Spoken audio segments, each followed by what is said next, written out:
انداز بیاں گرچہ بہت شوخ نہیں ہے، انداز بیاں گرچہ بہت شوخ نہیں ہے، شاید کہ اتر جائے تیرے دل میں میری بات۔ سلام ان نظروں کو جو اس وقت ہدایت کی روشنی پر نظر جمائے بیٹھی ہیں، سلام ان سماعتوں کو جو خیر کی بات سننے کے منتظر ہیں، سلامتی اہل وطن کے لیے، دعائیں اہل وطن کے لیے کہ اللہ رب العزت رمضان المبارک کے اس خوبصورت سما کو ہمارے لیے مستقل سما بنا دے، ہمارے وطن کو امن کا گہوارہ بنا دے، ہمارے وطن میں جو مشکلات پریشانیاں ہیں، بد نظری ہے، لوگوں کی ذہنوں میں اگر کچھ خلفشار ہے اس وطن کو نقصان پہنچانے کا، تو اللہ رب العزت اس سے آزاد کر کے اس پیاری سی عوام کو آزادی مستقل طور پر اللہ رب العزت رمضان کے صدقے میں عطا فرما دے۔ معزز ناظرین، ایک بار پھر آپ کا میزبان سید عمار بابر حاضر خدمت۔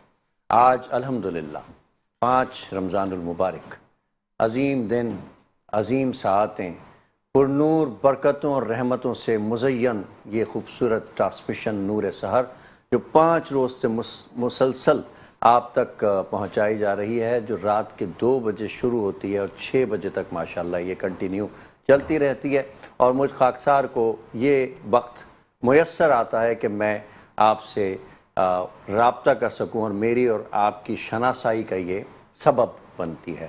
یہ میرے لیے احسان اور کرم کی بات ہے کہ میں اللہ رب العزت کے ذکر اور اس کے حبیب احمد مختار محمد مصطفیٰ صلی اللہ علیہ وآلہ وسلم کے ذکر کے لیے یہاں پر موجود ہوتا ہوں۔ ناظرین کرام، روزہ بے شک ایک ایسا احسان رب العزت کا، ایک ایسا کرم انسانیت پر، صرف مسلمانوں کے لیے نہیں، انسانیت پر۔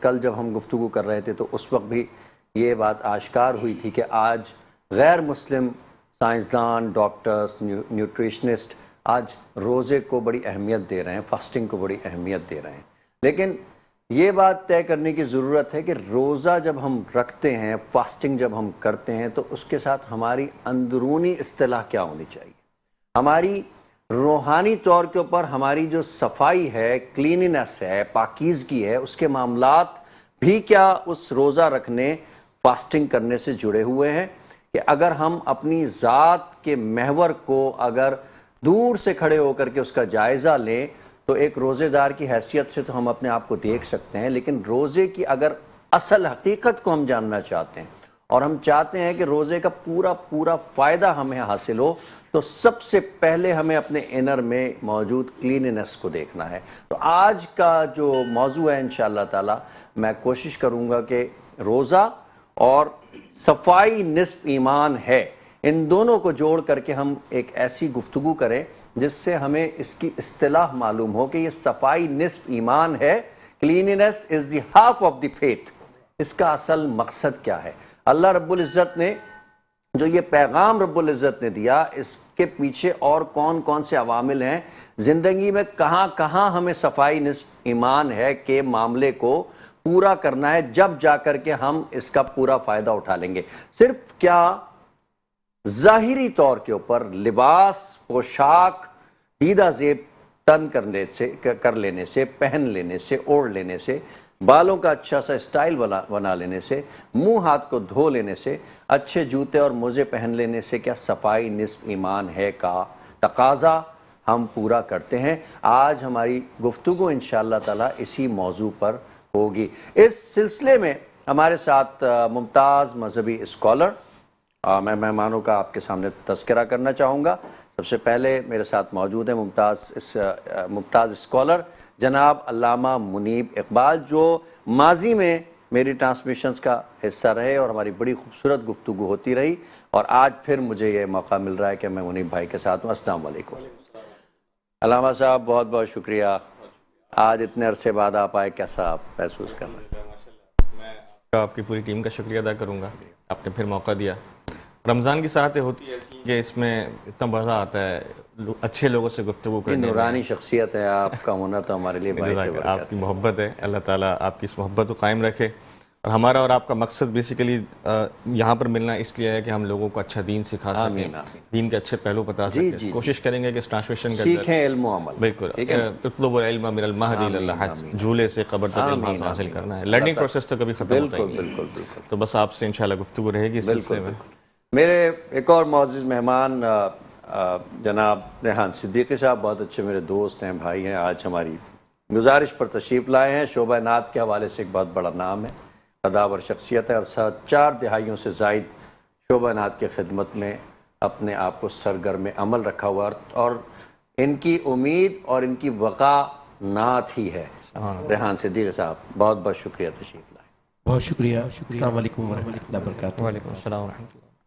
الحمدللہ ٹرانسمیشن ہو رہی ہیں اور گائے بگائے جانا ہو رہا ہے، لیکن یہ وقت بھی ایسا ہے آپ کا، بے شک اس کے باوجود جو ہے کہ آپ کی محبتیں ہمارے ساتھ بہت پرانی ہیں، بے شک۔ تو آپ کا بہت شکریہ، گزار ہوں کہ آپ نے تشریف۔ ریحان بھائی سے بھی گفتگو رہے گی، علامہ صاحب سے بھی گفتگو رہے گی۔ ہمارے ساتھ موجود ہیں فرید احمد خورشیدی، معروف ثناخواں ہیں۔ گزارش کروں گا کہ حمد باری تعالیٰ کے 2 اشعار پیش کر کے اس پروگرام کا باقاعدہ آغاز۔ اعوذ باللہ من الشیطان الرجیم، بسم اللہ الرحمن الرحیم، اللہم صلی علی سیدنا مولانا محمد وسلم علیہ یا رسول اللہ حبیب اللہ۔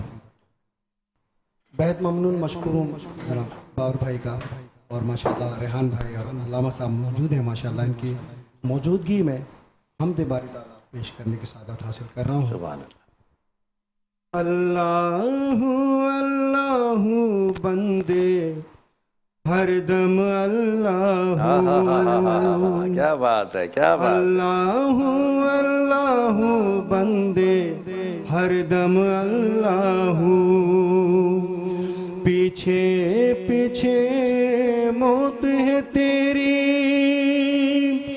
آگے آگے تو اللہ اللہ بندے ہر دم اللہ، اللہ باقی من کل فانی، من کل فانی،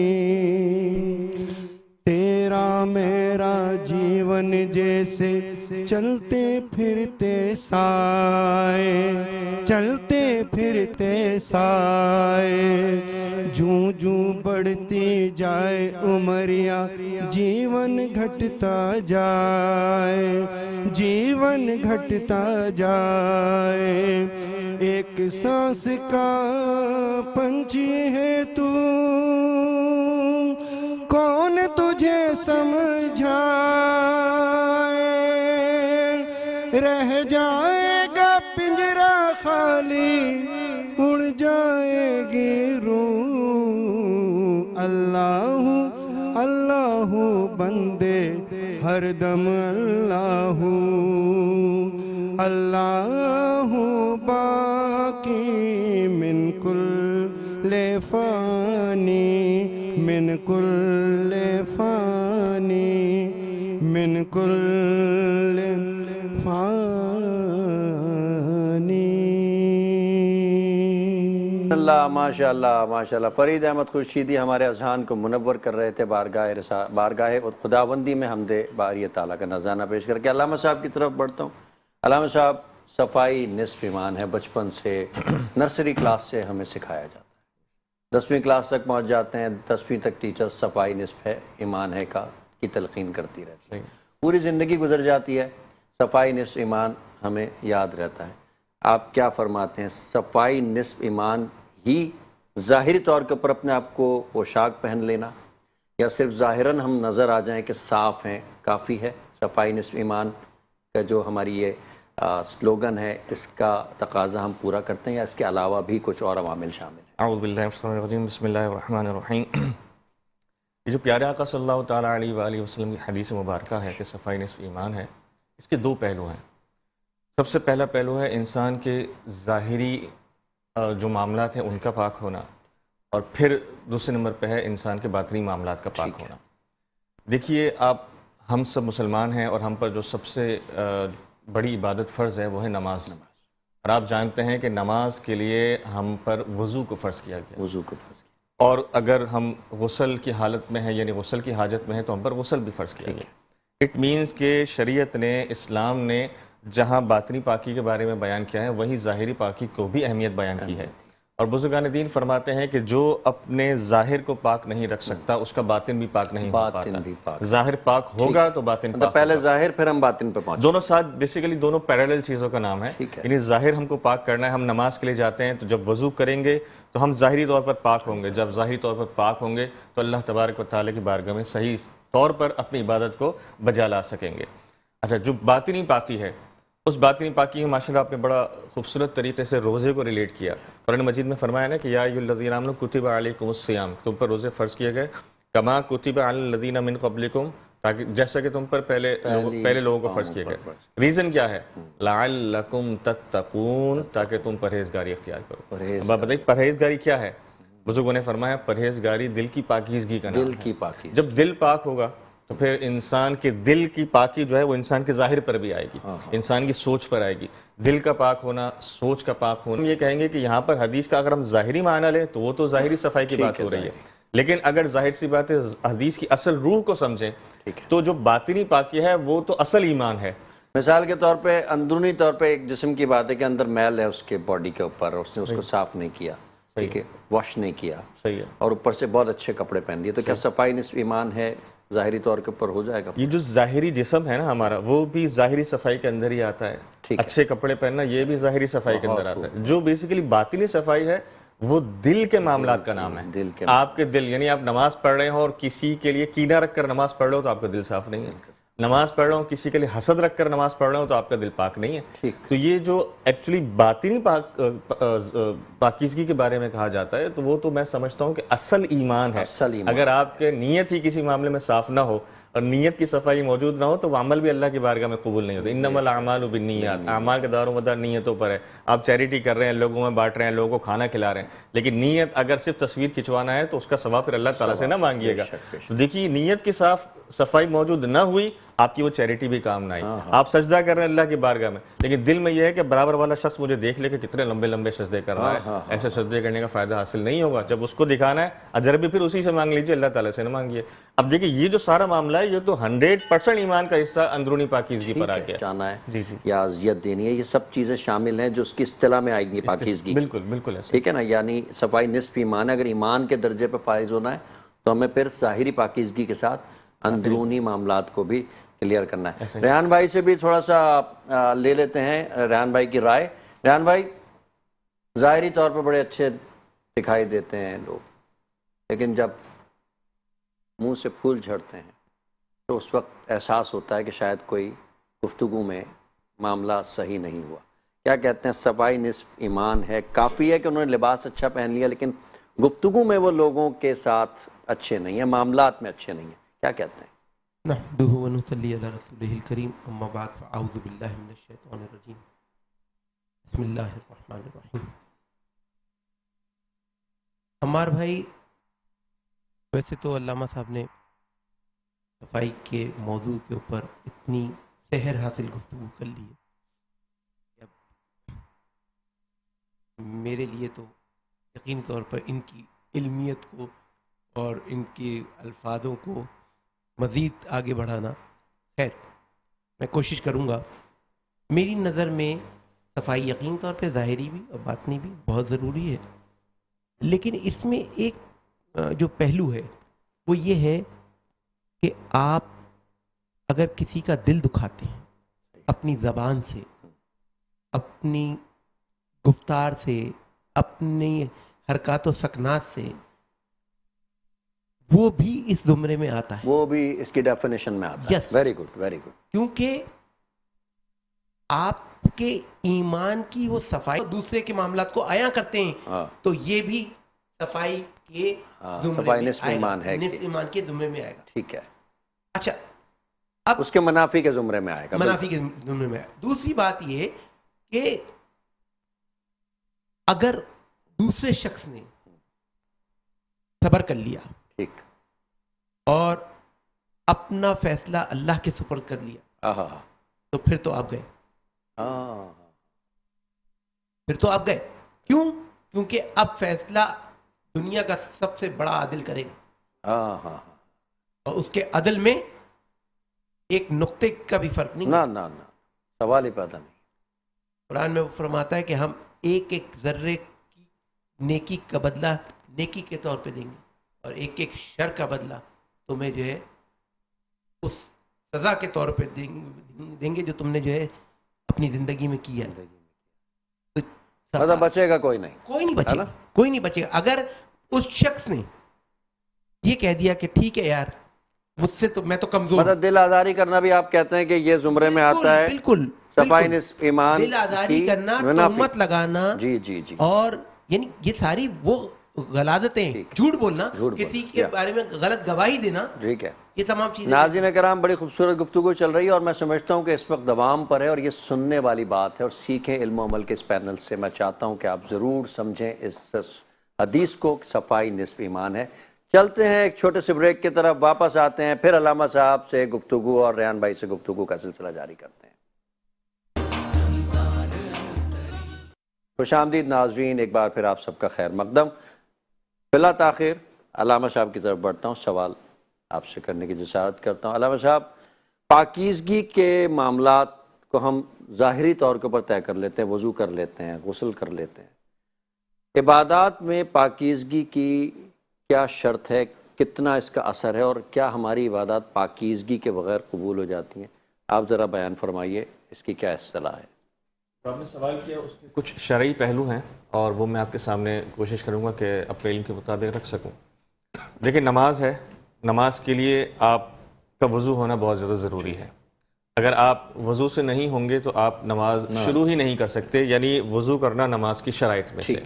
اسی طرح بہت ساری عبادات ایسی ہیں جن کی شرائط میں پاکیزگی یعنی وضو یا غسل کا ہونا ضروری ہے۔ جیسے ہم جب قرآن مجید پڑھتے ہیں، اللہ تعالیٰ کا حکم ہے لا یمسہ الا المطہرون، قرآن مجید کو بغیر وضو کے ہم ہاتھ نہیں لگا سکتے۔ ایون کہ اگر پڑھ رہے ہیں اور پڑھتے ہوئے وضو ٹوٹ جائے تو ہمیں قرآن بند کر کے واپس جانا ہے، وضو کرنا ہے اور واپسی آنا ہے۔ نماز کا بھی سیم یہی حکم ہے، نماز پڑھتے ہوئے وضو ٹوٹ جائے تو آپ نے جانا ہے، واپسی وضو کرنا ہے، واپسی نماز کے لیے آنا ہے۔ تو بہت ساری ہماری عبادتیں ایسی ہیں جن کو اللہ تبارک و تعالیٰ نے خاص طور پر وضو اور غسل کے ساتھ منسلک رکھا۔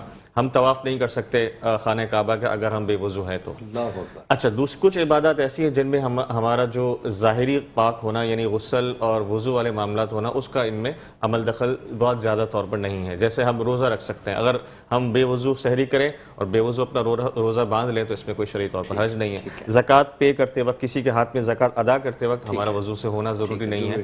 تو یہ کچھ عبادات ایسی ہیں، خیرات دیتے، چیریٹی دیتے، تو کچھ عبادات ایسی ہیں جن کو اللہ تبارک و تعالیٰ نے خاص طور پر، لیکن اگر وہ وضو کر لے گا تو برکت ہے۔ وضو کر پریچنگ اگر کر رہے ہیں، صلی اللہ تعالیٰ علیہ وآلہ وسلم نے فرمایا کہ کوشش کیا کرو اپنے دن کا اکثر حصہ وضو کے ساتھ نکالا کرو۔ اللہ اکبر۔ اور حضور صلی اللہ تعالیٰ علیہ وآلہ وسلم کے احادیث کا مفہوم ہے کہ جب انسان وضو کرتا ہے، وضو میں چہرہ دھوتا ہے تو چہرے سے گناہ جڑتے ہیں، ہاتھ دھوتا ہے ہاتھ سے گناہ جڑتے ہیں، مسح کرتا ہے سر سے گناہ جڑتے ہیں، پاؤں دھوتا ہے پاؤں سے گناہ جڑتے ہیں۔ اور اگر انسان صحیح معنوں میں اللہ تبارک و تعالیٰ کی جو کہتے ہیں خوشنودی کی نیت سے وضو کرے، اللہ تبارک و تعالیٰ اس ایک وضو کی برکت سے سارے جسم کے گناہوں کو اللہ تبارک و تعالیٰ دور فرما دیتا ہے۔ تو یہ دیکھیں، یہ ایک ہم ظاہری کام کر رہے ہیں، گناہ ہوتا ہے باطنی معاملات سے اور وضو ہوتا ہے ظاہری معاملات سے، لیکن اللہ تعالیٰ نے ظاہر کو اور باطن کو سنک فرمایا، سنکرونائزیشن ہے دونوں کی۔ آپ کا ظاہر پاک ہوتا ہے، آپ غسل کر رہے ہوتے ہیں تو آپ صرف ظاہری طور پر نہیں، باطنی طور پر، اندرونی طور پر بھی پاک ہو رہے ہوتے ہیں۔ وضو کرتے ہیں آپ اندرونی طور پر بھی پاک ہو رہے ہوتے ہیں، آپ کے گناہ جڑ رہے ہوتے ہیں۔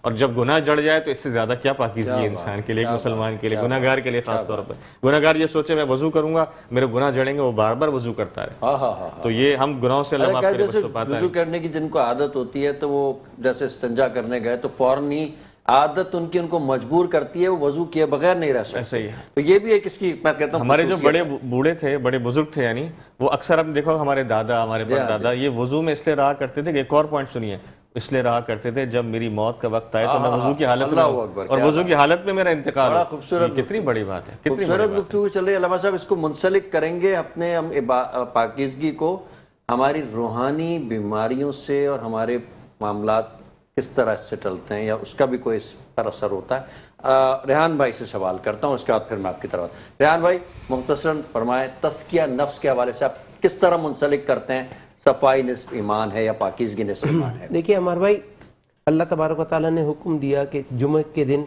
آپ غسل کریں ٹھیک پاک صاف کپڑے پہنیں, ناخن کاٹیں, تمام ایسی حاجات کو مکمل کریں جو آپ کی پاکی کو واضح کریں, ویری گڈ. صفائی کو واضح کریں, اور پھر آپ جمعے کے, کیونکہ جمعے میں اجتماع بڑا ہوتا ہے, تو جو برابر والا ہے وہ آپ کی عطر کی خوشبو سے محظوظ ہو, بلکہ یہ نہ ہو کہ آپ کے پسینے کی بدبو سے جو ہے اس کو کراہت آئے. تو یہ دین جو ہے نا ہمیں چیزیں سکھاتا ہے کہ ہمیں کہ ہمارا اٹھنا بیٹھنا چلنا پھرنا جو ہے وہ تمام کا تمام سیرت نبوی صلی اللہ علیہ وسلم کے اوپر ہونا چاہیے, کہ جس طرح حضور اکرم صلی اللہ علیہ وسلم صفائی کا خیال رکھتے تھے, صحابہ اکرام صفائی کا خیال رکھتے تھے, ہمیں بھی اسی طرح صفائی کا خیال رکھنا چاہیے. تزکیہ نفس جو ہے اپنے دیکھیں کلو نفس ذائقۃ الموت, اللہ نے کہا کہ آپ کے نفس کو موت ہے, نہ آپ کے جسم کو موت ہے, نہ آپ کی روح کو موت ہے. ٹھیک, آپ کا جسم یہیں رہ جائے گا, روح اوپر چلی جائے گی. تو موت کس کو آئی؟ نفس کو. تو اس نفس کا تزکیہ آپ اس کی صفائی جو ہے وہ کس سے کریں گے؟ ذکر اللہ سے کریں گے. ذکر اللہ سے کریں گے. اللہ اکبر. جب تک آپ ذکر نہیں کریں گے, ذکر اللہ کو آپ جوڑ رہے ہیں صفائی سے, پاکیزگی سے, ایمان سے. جی وہی پیورٹی آئے گی نا, وہ آپ کے دل کو صاف کرے, مصفا کرے گی. وہ ذکر جو ہے وہ آپ کے دل میں جو میل لگ گیا ہے, جو کچیل ہو گئی ہے, جو دوسروں کے لیے منافرت ہے, غیبت ہے, حسد ہے, تمام چیزیں جو ہیں, اور پھر اور آپ کی زندگی کو پاکیزہ جو ہے نا وہی ذکر جو ہے کرے گا. کیونکہ جب تک آپ کا دل صاف نہیں ہوگا, جب تک وہ دھلے گا نہیں, تو آپ کے ایمان کی پیورٹی کا کیسے پتہ چلے گا؟ آپ کے ایمان کی جو حلاوت ہے وہ کیسے جو ہے نا محسوس ہوگی؟ کیسے محسوس ہوگی؟ بہت خوب. علامہ صاحب آپ اسی تناظر میں بتائیں کہ ایک شخص کے دل میں حسد بہت ہے کسی کے لیے, وہ کسی کو خوش نہیں دیکھ سکتا, وہ کسی کی ترقی کو نہیں دیکھ سکتا. اس میں خواتین ہماری زیادہ شامل ہیں, خاندانی خواتین زیادہ شامل ہیں. وہ کسی کی شادی ہوتی ہے, اس میں انہوں نے, لیکن لباس ان کا بڑا شاندار ہوتا ہے, نمازیں بھی پوری پڑھ رہی ہوتی ہیں, عبادات بھی.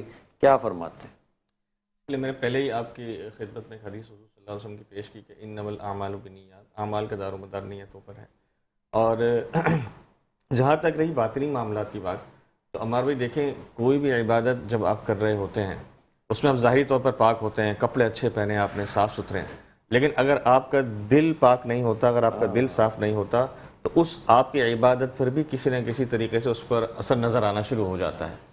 آپ نے دیکھا ہوگا کہ بہت سارے معاملات ہماری عورتیں خواتین کر رہی ہوتی ہیں, ہم مرد بھی کر رہے ہوتے ہیں, کام چلتے چلتے اچانک بگڑ جاتا ہے. بالکل ایسے ہی. اور اس کی وجہ یہ ہوتی ہے کہ جب ہم نے اپنی نیت کے اندر کہیں نہ کہیں کھوٹ رکھا تھا, وہ کھوٹ جو ہوتا ہے نا بیسیکلی وہ ناپاکی ہوتی ہے کہ جو ہمارے اس عمل کو خراب کر دیتی ہے. وہ نیت کا جو منزل مقصود تک نہیں پہنچ پاتے کیونکہ ہماری نیت صاف نہیں تھی. وہ کہتے ہیں نیت صاف منزل آسان.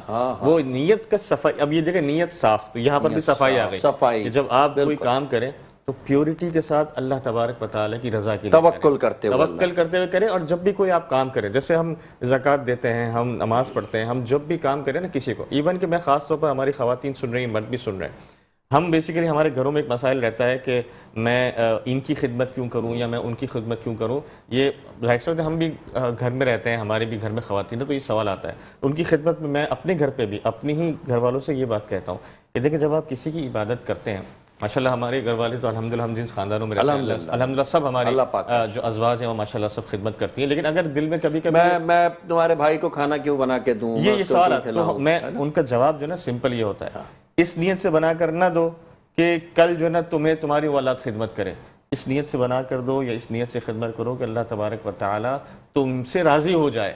جب اللہ تعالیٰ تم سے راضی ہو جائے گا, اللہ کی رضا کی نیت سے کرو گے, تو پھر یہ دنیاوی معاملات تو چلتے ہی رہتے ہیں. اگر ہم آج کل جو ہے نا کچھ اولاد ہے, ایک لڑکا میرے پاس آیا کہ میں تو اپنے ماں باپ کی خدمت اس نیت سے کرتا ہوں کہ جب میں کل بوڑھا ہوں تو میری اولاد میں خدمت. میں نے کہا یہ تو ٹریڈنگ ہو گئی, پھر اللہ تعالیٰ سے ثواب دیکھ لیں, یہ ٹریڈنگ ہو گئی نا. آپ ماں باپ کی خدمت کریں, اللہ کی رضا کی نیت سے کریں. میں عرض یہ کرنا چاہ رہا ہوں کہ جو صفائی ہے نا, اگر آپ صفائی جسم کی نہیں رکھیں گے, روح کی نہیں رکھیں گے, تو شیطان آپ کے گرد طواف کرے گا. شیطان طواف کرے گا. اور شیاطین کے ساتھ ساتھ جن اور جو لوگوں کے اوپر بری بلائیں آ جاتی ہیں اور جو معاملات ہوتے ہیں, روحانی معاملات ہو جاتے ہیں, وہ صرف صفائی نہ رکھنے کی وجہ سے. صفائی نہ رکھنے کی وجہ سے. اپنے بستر کو صاف رکھیے, جی, اپنے لباس کو صاف رکھیے, اور سب سے بڑھ کر اپنے کردار کو صاف. اپنے کردار کو صاف. ناظرین, واپس آتے ہیں ایک چھوٹے سے بریک کی طرف علامہ صاحب سے، اور پھر انشاءاللہ تعالی اس تقریب کا اختتام کرتے ہیں. ہمارے ساتھ ہی رہیے.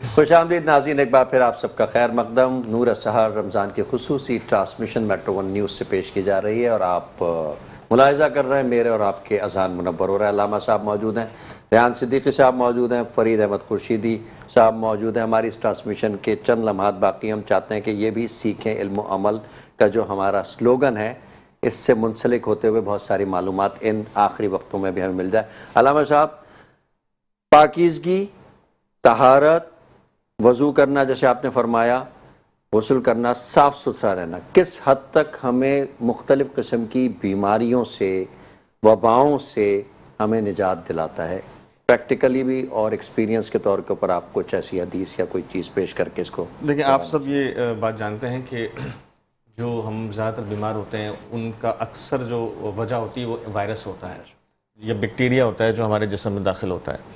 اور یہ بھی سائنسٹیفکلی بات پروف ہے کہ جو بیکٹیریاز ہوتے ہیں وہ زیادہ تر ہمارے جسم میں جو میلا حصہ ہوتا ہے اس پہ رہتے ہیں. ڈیفینیٹلی آپ دیکھیں نا، وہ آپ ماشاءاللہ صدیقی صاحب نے کتنی پیاری بات کی کہ جمعے میں ہمیں ناخن کاٹنے، ناخن گندے ہوتے ہیں، اس کے اندر جراثیم آ کر بیٹھتے ہیں. جب جراثیم آ کر بیٹھیں گے، آپ نوالا اپنے ہاتھ سے منہ میں لیں گے، جراثیم آپ کے پیٹ میں جائے گا اور آٹومیٹکلی آپ بیمار ہو جائیں گے.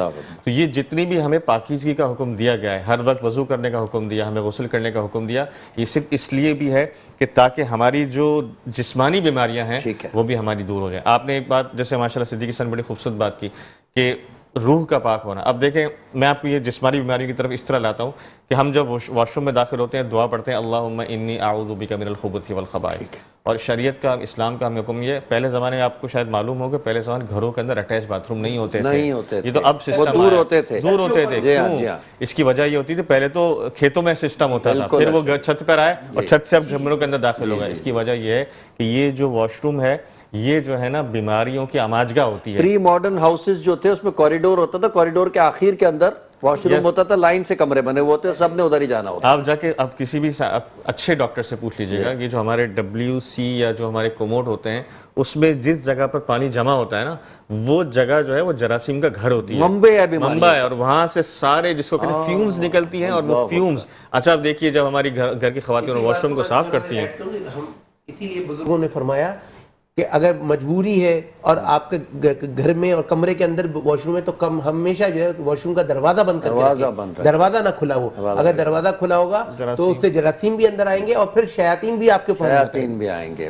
اور وہ شیاطین جب آتے ہیں تو ہوتا ہے کہ جو صدیقی صاحب نے گفتگو کی کہ یہ شیاطین اپنے ساتھ ایک تو ظاہری بیماریاں بھی لے کر آتے ہیں، اور یہ شیاطین ہمارے ساتھ روحانی بیماری لے کر. اب ہمارے ساتھ روحانی بیماری کیا ہے؟ آج میرا اور آپ کا کسی کا نماز میں دل نہیں لگتا. کہاں سے لگے گا؟ جب ہمارا سارا دن ہمارے ساتھ شیطان شیطان طواف کرتا ہے. شیطان طواف کرے گا تو اللہ تبارک و تعالیٰ کی طرف ہمارا دھیان جانے بھی نہیں دے گا. ہم نماز پڑھ رہے ہوتے ہیں، ہم صرف ایک ظاہری ایکٹیویٹی کر رہے ہوتے ہیں، ہم سجدہ ٹیک تو رہے ہوتے ہیں زمین پر، لیکن ہمارا دل اللہ کی بارگاہ میں جھکتا ہے نہیں جھکتا، یہ ایک بڑا سوال ہے نا. حقیقت میں دل اللہ کی بارگاہ میں جھک جائے. وہ علامہ اقبال کہتے ہیں نا کہ 1000 سجدوں سے جیتا ہے جو آدمی کو نجات. ایسا جو ایک سجدہ کرو نا کہ جو آپ کو 1000 سجدوں سے نجات دے، تو 1000 سجدوں سے دل اس وقت جھکے جب یہ دل پاک ہوگا. گندی حالت میں دل کو کیسے جھکاؤں گا؟ اللہ نہیں جھکا سکتا. تو بس یہ جو ہے نا ایک سننے والوں سے گزارش ہے. اچھا، وضو جب ہم کرتے ہیں 5 ٹائم، تو آپ کیا وضو کر کے جب وضو کیا تو بہت ساری ہماری جو وبائی بیماریاں ہیں، تو میں نے اکثر وضو کرنے والوں کو دیکھا نا، اسکن کی کوئی بیماری ہوتی ہے، نہ دانے ہوتے ہیں، نہ ریشز ہوتے ہیں، ایسا ہی ہے نا. ایسا ہی. تو اس کا بڑا فائدہ ہوتا ہے. ہمیں جو کان کا خلال بتایا گیا ہے، اس سے کان کا میل دور ہوتا ہے. ہمیں گدی کے اوپر ایک پانی لگانے کا حکم دیا ہے کہ ہم گالی، یہ بھی بڑا شفا کا باعث ہے.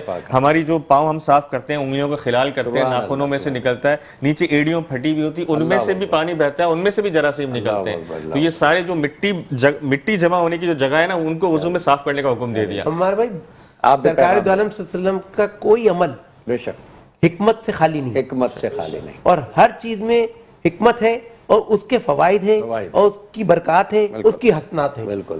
اسلام جو ہے وہ آپ کو ہر ایک عمل کے اوپر نیکیاں عطا فرماتا ہے، چاہے وہ ایسے عمل ہوں جو آپ کی تعیشات کے لیے ہوں، یا چاہے وہ آپ کی نفسانی خواہشات کے لیے ہوں، یا چاہے وہ آپ کی روحانی غذا کے لیے ہوں.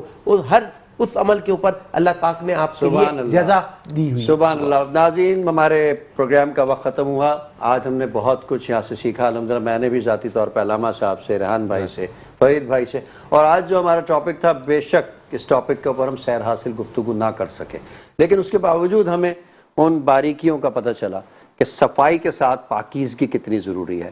ہمیں اپنے صرف جسم کو صاف نہیں رکھنا، ہم نے اپنے اندر انسائٹ انر کو بھی ٹرانسپیرنٹ رکھنا ہے، دل کو پاک رکھنا ہے، ذہن کو پاک رکھنا ہے، زبان کو پاک رکھنا ہے۔ انشاءاللہ تعالی میں امید کرتا ہوں کہ ہم حسد جیسے معاملے سے دور رہیں گے، اور حسد جیسے معاملے سے جب ہم دور آ جائیں گے، کسی کو نقصان پہنچانے کا جذبہ رکھنے کے معاملے سے دور آ جائیں گے، تو پاکیز صفائی نصف ایمان ہے، صفائی نصف ایمان ہے، پاکیزگی نصف ایمان میں تبدیل ہو جائے گی۔ جب پاکیزگی کا ہم درجہ حاصل کر لیں گے تو اللہ رب العزت کیا ہمارا کوئی نہ کوئی مقام بن جائے گا۔ انہی خیالات کے ساتھ اپنے میزبان ہمارے مہمان مفتی منیب اقبال صاحب، ریحان صدیقی صاحب، فرید احمد خورشید صاحب اور عمار بابر کو اور پوری ٹیم کو اجازت دیجیے۔ اللہ حافظ و نگہبان۔ اپنا خیال رکھیے، کل انشاءاللہ پھر ملاقات ہوگی۔ پاکستان زندہ باد۔ فرید احمد خورشیدی صاحب سے گزارش کروں گا کہ اپنے کلام سے